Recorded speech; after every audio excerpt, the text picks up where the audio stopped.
I'm Dan Gookin. As your Coeur d'Alene City Councilman, I've never voted for a property tax increase. That's a promise I made 8 years ago, a promise I've kept, and a promise I'll keep for the next 4 years.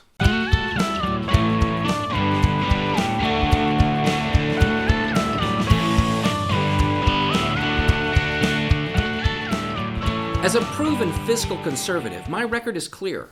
No property tax increases. I've even offered budget cuts because I know the budget inside and out. I'm a fiscal hawk.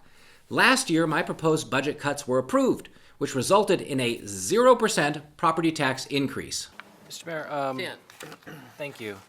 So I have distributed to the clerk and to council a list of proposed 2018-19 budget cuts, which would bring our property tax increase down to 0%. All right, so roll call on that. English, No. Ettinger, Yep. Evans, No. Miller, Yes. McEvers, Wait, I want to abstain? No. That's a Ron move, Ron. Gookin, Yes. Mayor. Yes. This year, sadly, my cuts didn't receive a second. I was the only council member to vote against the 3% property tax increase, which you'll see on your November tax bill. Motion and a second. Discussion. Dan? Thank you, Mr. Mayor. There's been a lot of discussion recently about affordable housing. And when you talk about affordable housing, you got so many moving pieces, you just can't really nail it down to one thing. One of the moving pieces is the cost of government. And I would like to think that I do my best and try my hardest to keep the cost of government down in my role as councilman. So I will be opposing this increase. Thank you. Any other discussion?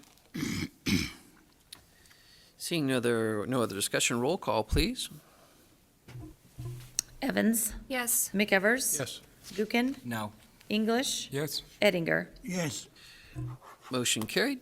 For 15 years, I've been looking at the city's budget, long before I was elected. Thank you, Madam Mayor and Council. I attended the city's budget workshop last week, July 28th, and during the meeting, Council was presented with opportunities for setting the amount by which property taxes would be raised for next year's budget. The city usually takes the maximum increase allowed, which is 3%. At the workshop and during an earlier budget presentation by the city's financial director, a 2% increase in property taxes has been suggested. I respectfully submit to the council that this amount is too high and would urge you to take a 0% increase for next year's budget. My passion for this issue is real and consistent, and with your vote on November 5th, I shall continue to represent the taxpayer on the Coeur d'Alene City Council and fight for a 0% property tax increase every year. That's my promise. Vote Dan Gookin, Seat 3. Thank you.